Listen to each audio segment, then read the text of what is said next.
হ্যাঁ, সুপ্রিয় শিক্ষার্থী বন্ধুরা, আজকে আমাদের অনলাইন ক্লাস শুরু করছি। Intermediate first year. আজকের সাবজেক্ট হলো কমপ্লিটিং সেন্টেন্সেস। তোমরা ব্ল্যাকবোর্ডের দিকে তাকাও। আজকের সাবজেক্ট কমপ্লিটিং সেন্টেন্সেস। তো এখানে আমি উদ্বোধনী কিছু কথা বলবো। সেটা হলো, এখানে একটা বাক্যের একটা অংশ দেয়া থাকবে, আর একটা দেয়া থাকবে না। তো দুইটা অংশ করে পুরোটা পড়ে আমাদেরকে বুঝতে হবে কী হবে, সেভাবে আমাদেরকে সেন্টেন্সটা কমপ্লিট করতে হবে। তো আমি তোমাদেরকে এত বলছি, আমি প্রথম এটা মুছে ফেলি। আমি একটা সেন্টেন্স লিখি, তোমরা একটু খেয়াল করলে বুঝবে।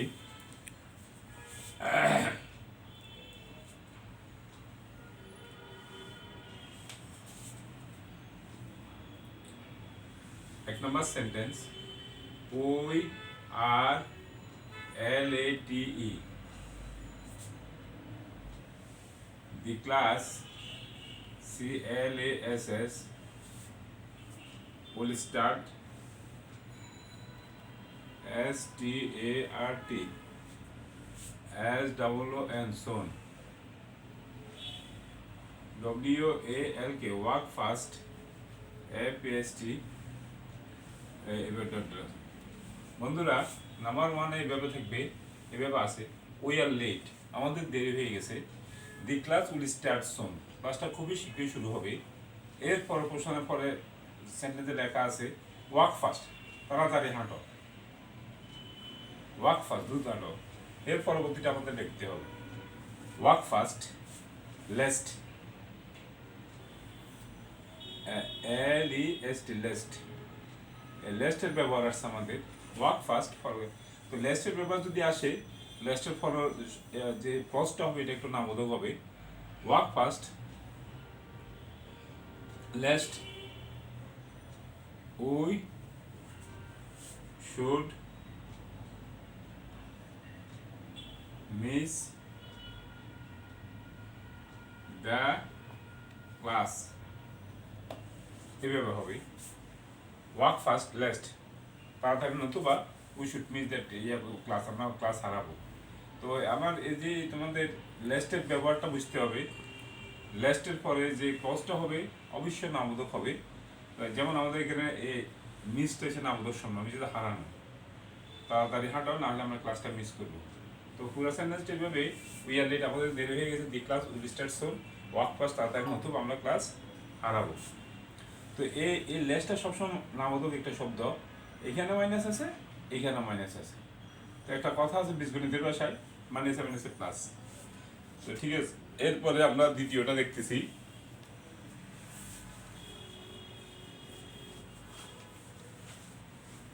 Second one, number 2,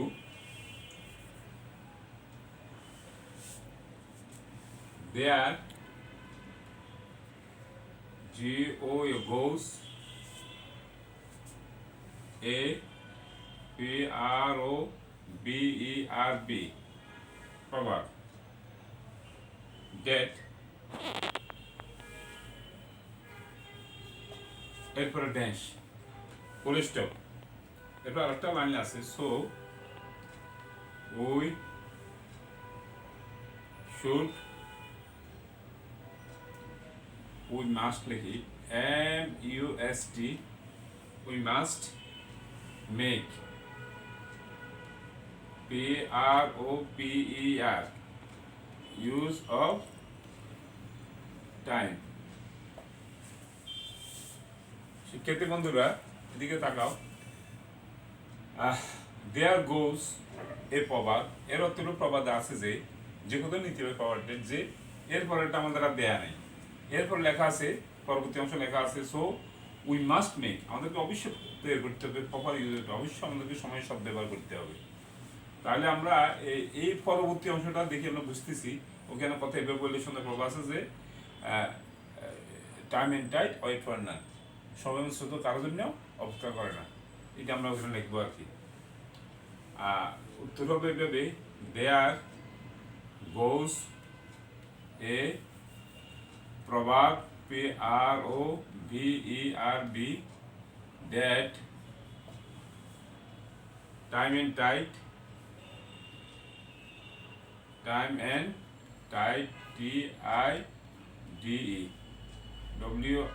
wait, W-A-I-T, wait for none. এরপরে পরবর্তীটা আমরা লিখবো আর কি। প্রবাদে আছে যে সময় এবং স্রোত কারোর জন্য অপেক্ষা করে না। সো উই মাস্ট মেক, আমাদেরকে অবশ্যই করতে হবে প্রপার ইউজ অফ টাইম, সময়ের সব যথাযথ ব্যবহার করতে হবে।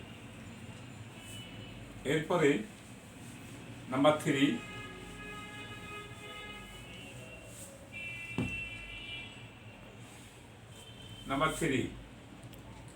the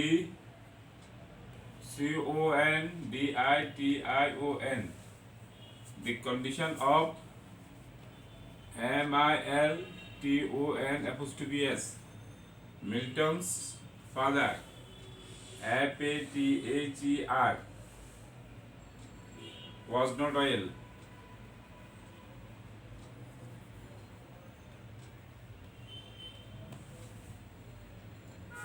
If I KNEW his mobile number, his MOBILENUMBER, কমা এরপরে এভাবে লেখা আছে। তো তোমাদেরকে বুঝতে হবে কি, আগে জিনিসটা পড়তে হবে। The condition of Milton's father was not oil. মিল্টনের আব্বার অবস্থা ভালো ছিল না। ইফ যদি আই নিউ, আমি জানতাম, হিজ মোবাইল নাম্বার, আমি যদি তার মোবাইল নাম্বার জানতাম, তাহলে আমি তাকে সংবাদ দিতে পারতাম। তাহলে বন্ধুরা দেখো, এখানে একটা চালাকি আছে, একটা বুঝতে হবে। আমরা জানি ইফযুক্ত কন্ডিশনাল 3 প্রকার। ইফ প্লাস কন্ডিশনাল, CONDITIONAL, ইফযুক্ত কন্ডিশনাল 3 প্রকার। একটা হলো প্রেজেন্ট কন্ডিশনাল, পাস্ট কন্ডিশনাল, আর হচ্ছে পারফেক্ট কন্ডিশনাল।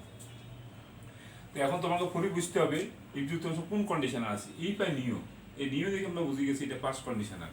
তো ইফযুক্ত অংশ, প্রথম অংশ পাস্ট কন্ডিশনাল হয়, পরবর্তী অংশ ইফযুক্ত প্রথম অংশ পাস্ট ইনডেফিনিট টেন্স হয়, পরবর্তী অংশ ফার্স্ট কন্ডিশনাল হবে। ফার্স্ট কন্ডিশনাল নিয়ম হচ্ছে সাবজেক্ট যারাই যাও না কেন, সাবজেক্টের পরে উড, কুড, মাইট, মুলকের প্রেজেন্ট পর। সবাই লক্ষ্য করো, সাবজেক্ট তুমি যেটাই দিবে এটা তোমার ব্যাপার, এরপরে উড, কুড, মাইট থেকে একটা দিতে হবে। আর মূল ক্রিয়া যে ক্রিয়াটা ব্যবহার করবে, সঙ্গত ভার্বটা যে ক্রিয়া ব্যবহার করলে পরে বাক্যটা মিলবে, সেটার প্রেজেন্ট ফর্ম দিতে হবে। এটা মনে রাখতে হবে সবসময়। তো ইফ যদি আই নিউ, আমি জানতাম হিজ মোবাইল নাম্বার, তাহলে আমি তাকে সংবাদটা দিতে পারতাম। Number I would inform, INFORM, inform him the news. News means তার আব্বার সংবাদ আছে। I would inform him the news, আমি তাকে সংবাদটা দিতে পারতাম। তাহলে দেখো সেন্টেন্সটা দেখো, the condition of Milton's father was not well, মিল্টনের আব্বার স্বাস্থ্যের অবস্থা ভালো ছিল না। ইফ আই নিউ, যদি আমি জানতাম, হিজ ফাদার্স মোবাইল নাম্বার, তার মোবাইল নাম্বার জানতাম মিল্টনের, তাহলে আমি তাকে তার বাবার সংবাদটা দিতে পারতাম। আই উড ইনফর্ম, আমি জানাতে পারতাম, হিম তাকে, দি নিউজ, সংবাদটি নিচ্ছে ওর আবার অসুস্থতা, এটাই বোঝাচ্ছে। তাহলে নাম্বার 3 চলে যাবে নাম্বার 4। শিক্ষার্থী বন্ধুরা, এরপরে number 4,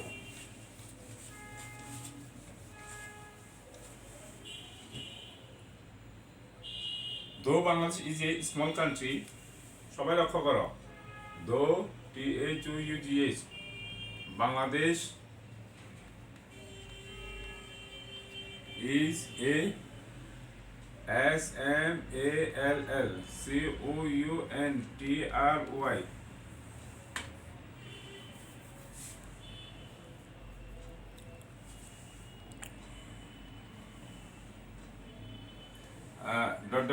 full stop. We are proud of, proud, PROUD, proud of our World Heritage WORLD HERITAGE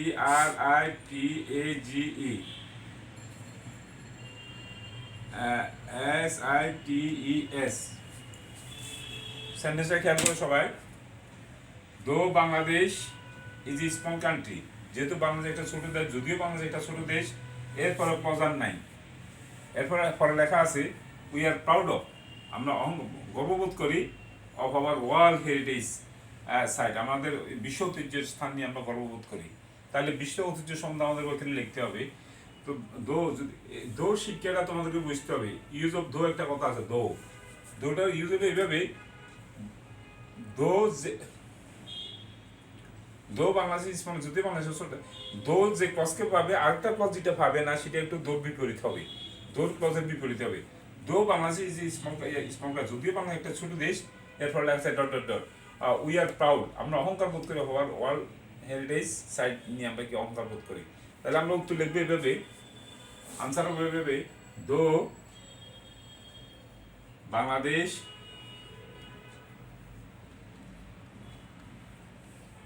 is a SMALLCOUNTRY,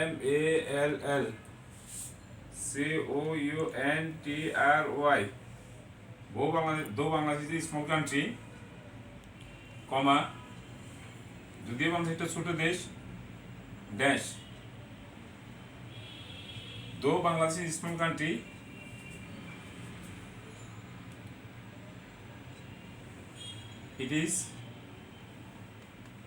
it is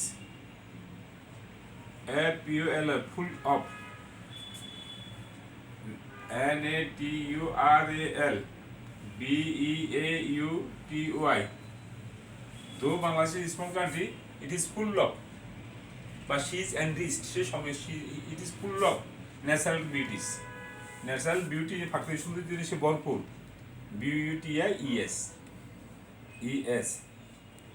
এরপর আমরা লিখবো এটা উই আর প্রাউড অফ, আমরা অহংকার করতে পারি আওয়ার ওয়ার্ল্ড হেরিটেজ সাইট, আমাদের দেশটা ছোট দেশ হতে গরিব দেশ হতে পারে, কিন্তু এখানে ওয়ার্ল্ড হেরিটেজ আছে, পৃথিবীর অন্যান্য দেশের লোকেরা এখানে আসে ভ্রমণ করার জন্য আসে, তারা আমার ওয়ার্ল্ড হেরিটেজ দেখা যায়, কক্সবাজার দেখে যায়, আরও অন্য সুন্দর সুন্দর জিনিস আছে আমাদের, ওই যে সুন্দরবনের কাছে আছে, এগুলা লোকেরা দেখে যাচ্ছে, আমাদের 7 গম্বুজ বক্স আছে।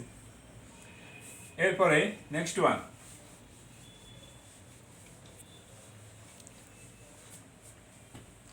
পরবর্তীতে দেখো number 5,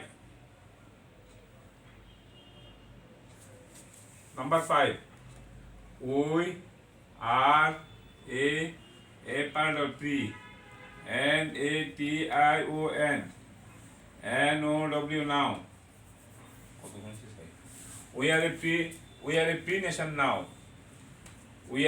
nation now, full stop. এরপরে দেখো 1971 is the year, YEAR, when, খেয়াল করো বন্ধুরা, মানে কমপ্লিটলি সেন্টেন্স আর কিছু না, তোমাকে ইংরেজিটা লিখতে জানতে হবে। যে স্টুডেন্ট ইংরেজিটা লিখতে জানে না, লিখতে মানে হাতের লেখা না, নিচ থেকে যদি সেন্টেন্স বানাতে কেউ যদি না জানে, সে কখনো এখানে নাম্বার পাবে না, নেভার। কারণ আমার অভিজ্ঞতা থেকে আমি দেখছি শিক্ষার্থী বন্ধুরা, আমরা মানে শুনলে আশ্চর্য হবে, আমি যখন পেপার কাটি, বোর্ডের পেপার কাটি, এই কোশ্চেনের 10টা থাকে, একটা অর্ধ নম্বর করি 5 নাম্বার, 10টা যা শুদ্ধ হয়, ওই স্টুডেন্ট অবশ্যই তার ফুল মার্কস হয়, টোটাল মার্কস 80-এর উপরে। যে ছাত্র 10টা ঠিক করতে পারে, শুদ্ধ 10-এ 10 পায়, অর্থাৎ 10-এ 5 নাম্বার পায়, তার টোটাল 80 হয়ে যাবে। কেন? তার কোনো ইয়ে থাকে না, গ্যাপ থাকে না, শর্টকামিং থাকে না, সে ভালো স্টুডেন্ট, সে বাক্য লিখতে জানে। কারণ এটা শিখিয়ে আসলে হবে না, এটা যিনি প্রশ্ন করেন উনি নিজে বানায় দেয়, সেন্টেন্স নিজে বানা দিচ্ছে, তোমাকে উপস্থিত ক্ষেত্রে বুঝতে হবে কিন্তু কী হবে। যেমন এখানে আমরা দেখতেছি we are a free nation now, আমরা এখন একটা স্বাধীন দেশ। এরপর আরেকটা সেন্টেন্সের ক্লজ দেখো, 1971 ইজ দ্য ইয়ার, 1971 এমন একটা বছর হয় যখন নিশ্চয়ই আমরা স্বাধীনতা অর্জন করেছিলাম। তো আমরা স্বাধীনতা অর্জন করেছিলাম, এটার ইংরেজিটা লিখতে হবে এখন, ওই ট্রান্সলেশন। আমি আমার ছাত্রদেরকে বলি, ইংরেজির সাহিত্যে সবচেয়ে বড় জন্য ইংরেজি লিখতে জানা, সেন্টেন্স যে ফ্রেম করতে পারবে তার জন্য কোনো বিপদ নেই, আর যে সেন্টেন্স ফ্রেমিং জানবে না মহাবিপদে পড়ে যাবে। তাহলে হয় we when we got independence. INDPENDENCE। তাহলে দেখো we are a free nation না, আমরা এখন স্বাধীন দেশ, ফ্রি মানে স্বাধীন দেশ আর কি, আমরা স্বাধীন জাতি এখন। 1971 is the 71 is the year, এটা এমন একটা বছর হয় যখন উই গট ইন্ডিপেন্ডেন্স, যখন আমরা স্বাধীনতা পেয়েছিলাম এই একটা সনে 1971 সনে। এটা রাজনৈতিক সন, এটা একটা বিখ্যাত সন বাংলাদেশের ইতিহাসের জন্য বটে। তো আমরা এইভাবে তোমাকে বুদ্ধি করে বানাতে হবে। আমরা পরবর্তীটা দেখলাম, এর পরবর্তীটা দেখব। Number 6,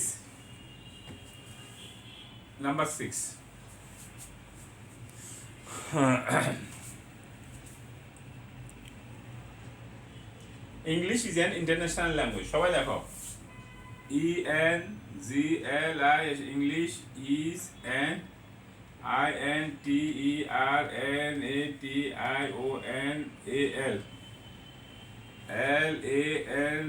LANGUAGE language.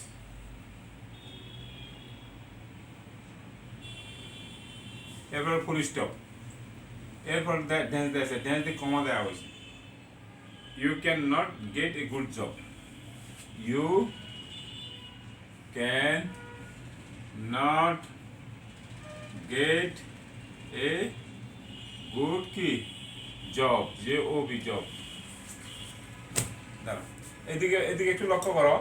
English is an international language, এটা একটা আন্তর্জাতিক ভাষা। বাক্যটা শেষ, একটা আমাদেরকে একটা ইয়ে করে দিল, একটা টার্গেট দিয়ে দিল, একটা জিনিস বুঝালো। এরপর ঢ্যাঁস আবার বলতেছে পরবর্তী ক্লজে, you can not get a good job, তুমি ভালো চাকরি পেতে পারো না। অর্থাৎ ইংরেজি যদি না জানো তাহলে তুমি ভালো চাকরি পাবে না। তাহলে উইদাউট নোয়িং ইংলিশ, আমরা যদি এখানে এটা লিখে দিই তাহলে আমাদের হয়ে যাচ্ছে without, WIT, without knowing, KNOWING, without knowing English, ENGLISH, exactly, বা nicely, NICELY, you cannot get a good job, তুমি ভালো চাকরি পেতে পারো না। এটাই ছিল এটা বাক্যের ভাগ, কিন্তু হচ্ছে মূল কথা।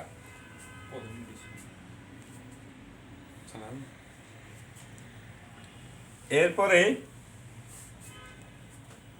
শেষ করে দিতে শিক্ষার্থী বন্ধুরা, তো আমরা আজকে এই জিনিসগুলো করলাম, তোমরা একটু খেয়াল করবে, তোমরা বাসায় প্র্যাকটিস করবে।